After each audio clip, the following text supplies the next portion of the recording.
Bismillahirrahmanirrahim. It's me, Mukhtar Ahmed Sumro, physics lecturer, working in Government Boys Degree College, Larkana. Now I am going to discuss my topic, simple pendulum. This topic belongs to the first year, chapter number 8, wave motion and sound.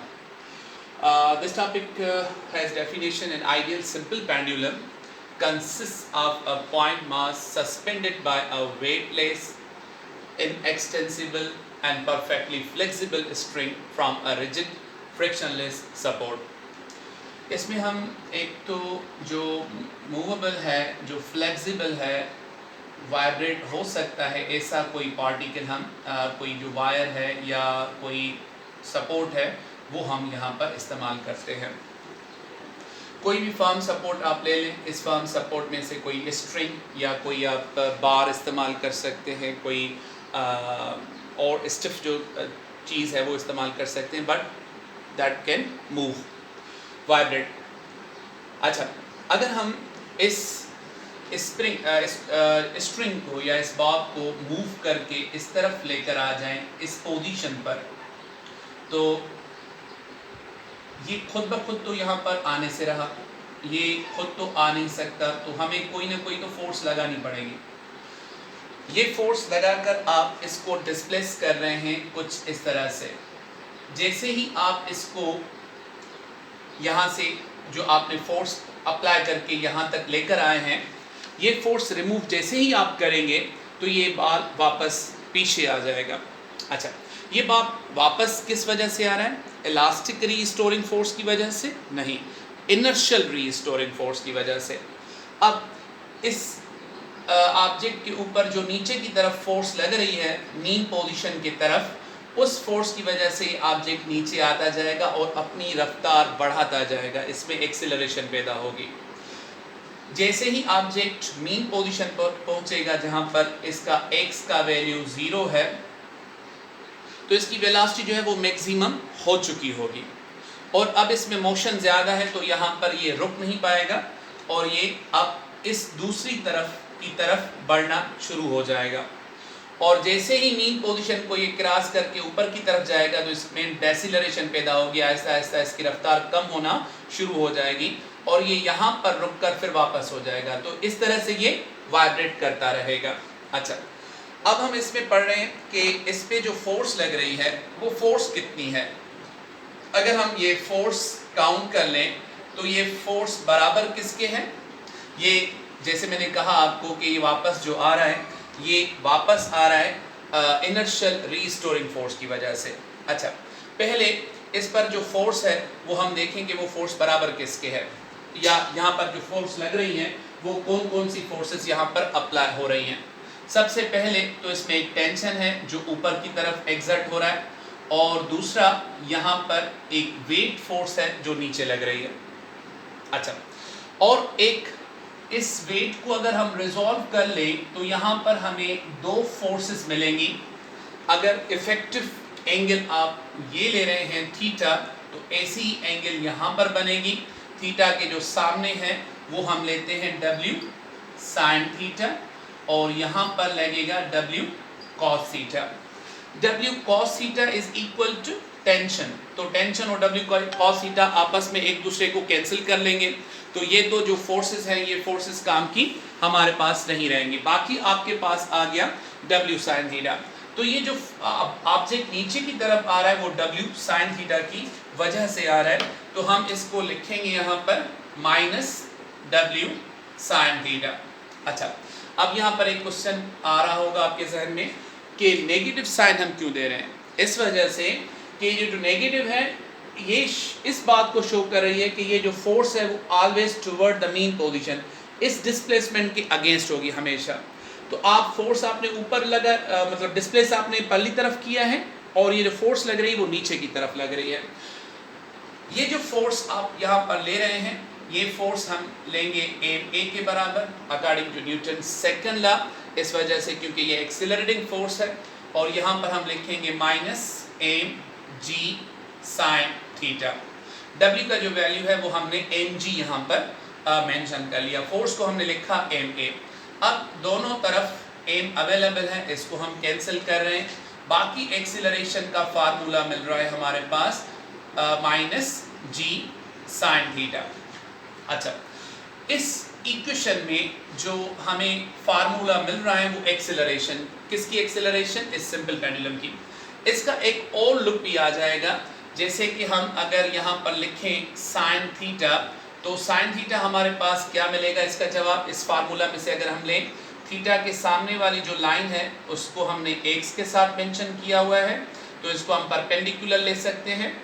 और ये हमारे पास जो string की जो length है l, तो ये side हमें मिलेगी एज ए हेपार्टिन्यूज, क्योंकि यहाँ पर 90 एंगल के सामने वाली जो लाइन होती है उसको हम हेपार्टिन्यूज लेते हैं। तो हमारे पास क्या जवाब आ गया? x upon l। तो साइन थीटा में x perpendicular, l hypotenuse, so sin theta is equal to x upon l। तो इसको हम चेंज कर सकते हैं, r a is equal minus G x by l। तो एक्सेलरेशन आप इस इक्वेशन से मालूम कर सकते हैं अगर आपके पास थीटा गिवन है। अगर थीटा गिवन नहीं है तो आपको ये दो वैल्यू यहाँ पर लेने पड़ेंगे, x और l। इसमें l आ गई इसकी लेंथ और दूसरा हमारे पास x आ गया इसकी डिस्प्लेसमेंट का। इसमें एक और बात याद कीजिएगा, जो हमने l ली हुई है, ये l हम सेंटर ऑफ बॉब से लेते हैं ना, जो आपने मटेरियल यहाँ पर लिया हुआ है, तो सेंटर ऑफ मास से आप ये लेंथ मालूम करते हैं और इस सरफेस के एंड तक।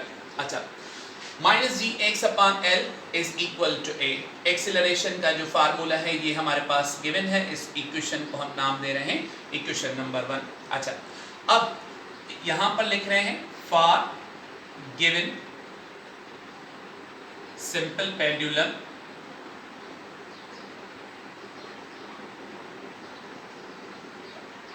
Eight given place G over L is equal to constant। हमारे पास अगर मैं लार्काना में अभी खड़ा हूँ, G का वैल्यू यहाँ पर एक्सपेरिमेंट के दौरान कांस्टेंट ही रहेगा और जो यहाँ पर L है वो भी कांस्टेंट रहेगी, क्योंकि आपने ऊपर लिखा हुआ है इनएक्सटेंसिबल, मतलब ऐसी रस्सी लेनी है जो थोड़ी सी भी बड़े नहीं, उसकी जो लेंथ है वो हमेशा कांस्टेंट रहे ड्यूरिंग द वाइब्रेशन। अच्छा, तो G और L अगर यहाँ पर हमारे पास कांस्टेंट आ रहा है तो G और L को हम कैंसिल कर सकते हैं। तो हमारे पास क्या आंसर आ जाएगा इसका? Then A is equal to minus constant multiply by x, या हम लिख सकते हैं A is equal, A is directly proportional to negative of displacement। This equation shows that the motion of simple pendulum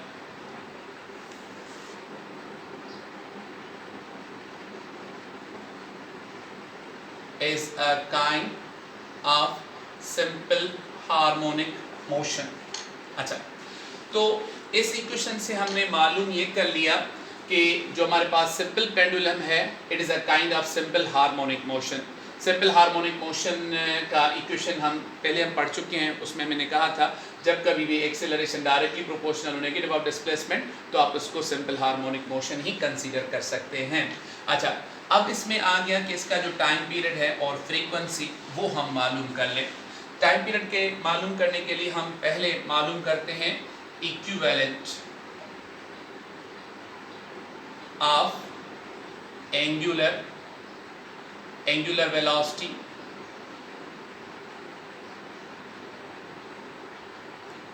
for simple pendulum.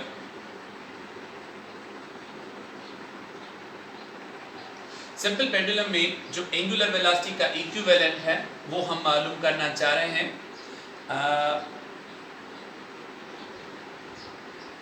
The acceleration of bodies showing simple harmonic motion is given by A is equal minus x omega square. इस equation को आप number 2 दे दें। पहले मैंने आपकी यहाँ पर arrays कर लिया, उसमें इक्वेशन नंबर 1 हमने लिखी थी, तो यहाँ पर हम लिख रहे हैं by equating equation number 1 and 2 we will get। अब हमारे पास दो इक्वेशंस हैं एक्सेलरेशन की, एक तो यहाँ पर मैंने लिखा है माइनस एक्स ओमेगा स्क्वायर, और पहले मैंने एक इक्वेशन लिखी थी माइनस एक्स जी अपॉन एल, तो वो भी इक्वेशन हमारे पास गिवन है। तो दोनों इक्वेशंस हमें शो कर रही हैं सिंपल हार्मोनिक मोशन को, तो दोनों को इक्वेट कर सकते हैं। Minus omega X square is equal to minus G X over L. अच्छा, तो यहाँ पर हमारे पास जो इक्वेशन आ रही है omega X square, sorry x omega square, तो यहाँ पर हमने जो इक्वेशन लिखी हुई है एक्स ओमेगा स्क्वायर, और यहाँ पर हमने लिखा हुआ है जी एक्स अपॉन एल। तो आप क्या करेंगे, यहाँ पर माइनस का जो वैल्यू है आप इसको रिमूव कर लें, और जो आपके पास एक्स है उसको रिमूव कर लें, बाकी आपके पास ये बचा स्क्वायर। स्क्वायर अगर उस तरफ हम शिफ्ट कर लें तो हमारे पास आंसर आ जाएगा g over L whole under root. तो ओमेगा का जो यहाँ पर वैल्यू हमें मिल रहा है एंगुलर वेलोसिटी का, वो हमारे पास है g upon L whole under root is equal to omega. ये ओमेगा का जो वैल्यू है टाइम पीरियड मालूम करने के लिए और फ्रीक्वेंसी को मालूम करने के लिए हम इस्तेमाल कर सकते हैं।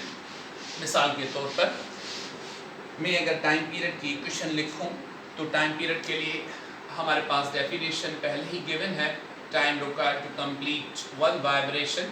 तो डेफिनेशन तो हम यहाँ पर नहीं लिख रहे हैं, बाकी हम इसका जो फार्मूला है वो फार्मूला हम यहाँ पर यूज़ करना चाहते हैं।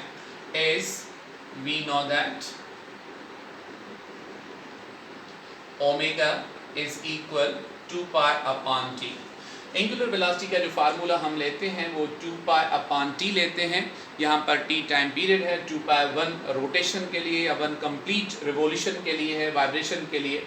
इस इक्वेशन को अगर हम रीअरेंज कर लें तो t is equal to 2 pi over omega, ये हमें जवाब मिल जाएगा। यहाँ पर ओमेगा का वैल्यू मैंने मालूम करके बताया है आपको कि ओमेगा का वैल्यू अंडर रूट जी ओवर एल है, तो हम यहाँ पर इसको रिप्लेस कर सकते हैं 2 pi upon under root G by L, या हम इसको आसानी से लिख सकते हैं 2 pi under root L upon G. अच्छा, ये इक्वेशन टाइम पीरियड के लिए है। जी गिवन हमेशा होती है, गिवन प्लेसेस पर कांस्टेंट मिलती है, बाकी लेंथ का वैल्यू जितना आप बढ़ाते जाएंगे टाइम पीरियड पर उतना इफेक्ट पड़ेगा, लेकिन ये स्क्वायर रूट में, ये बात आप जहन में रखें। लेंथ अगर हम 4 गुना बढ़ाएंगे तो टाइम पीरियड 2 गुना बढ़ जाएगा। अच्छा, और अगर लेंथ हम 4 गुना कम कर रहे हैं तो टाइम पीरियड 2 गुना कम होगा। और बाकी जी का जो वैल्यू है वो तो हमारा चेंज ज़मीन पर तो हम तकरीबन कांस्टेंट लेते हैं, लेकिन अगर हम इक्वेटर और पोल की बात कर लें तो इक्वेटर पर जी का वैल्यू कम होता है, तो वहाँ पर टाइम पीरियड आपको ज़्यादा मिलेगा, और पोल पर जी का वैल्यू ज़्यादा होता है, तो इसकी वजह से टाइम पीरियड का जो वैल्यू है वो हमें कम मिलेगा। अच्छा, टाइम पीरियड के बाद हम ले रहे हैं यहाँ पर फ्रीक्वेंसी। फ्रीक्वेंसी का फार्मूला भी आपके पास जो डेफिनेशन है वो आपके पास गिवन है, number of vibrations per unit time, number of waves per unit time. 1 second में जो वेव्स पैदा होती हैं वो कितनी होती हैं, आप मतलब जो वेव्स का नंबर 1 सेकंड में प्रोड्यूस होता है उसको आप कहते हैं फ्रीक्वेंसी। फ्रीक्वेंसी का जो फंडामेंटल फार्मूला आप लेते हैं वो है 1/t। अब यहाँ पर जो t है वो टाइम पीरियड है, टाइम पीरियड का फार्मूला हमने पहले ही जनरेट किया हुआ है, तो हम उसका ही फार्मूला यहाँ पर लिख रहे हैं 1/2 pi under root L over G. अगर इस g को हम सॉल्व कर लें तो फ्रीक्वेंसी के लिए फार्मूला बनेगा 1/2 पाई अंडर रूट जी अपॉन एल। अच्छा, तो फ्रीक्वेंसी का फार्मूला g अपॉन एल है और यहाँ पर l अपॉन जी है टाइम पीरियड में, तो दोनों में आप देखें कि ये एक दूसरे के इन्वर्स हैं। मतलब यहाँ पर जिसकी वजह से लेंथ बढ़ाने से टाइम पीरियड बढ़ रहा है, तो लेंथ बढ़ाने से टाइम फ्रीक्वेंसी जो है वो कम होगी। जी का वैल्यू बढ़ाने से टाइम पीरियड कम हो रहा है, तो जी का वैल्यू बढ़ाने से फ्रीक्वेंसी जो है वो बढ़ जाएगी। मिसाल के तौर पर आप अगर मून पर चले जाएं, वहाँ पर ग्रेविटी कम है, ग्रेविटी अगर वहाँ पर कम है तो ग्रेविटी कम होने की वजह से वहाँ पर टाइम पीरियड बढ़ जाएगा और जो फ्रीक्वेंसी है जो आपके पास है वो कम हो जाएगी।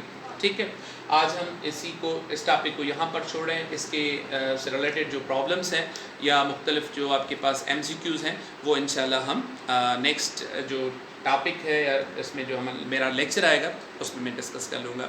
और आखिर में मेरा जो चैनल है इसको आप सब्सक्राइब कर लें और अपने दोस्तों के साथ शेयर कर लें और उनको भी कहें कि ये सब्सक्राइब करते जाएं। अल्लाह हाफ़िज़।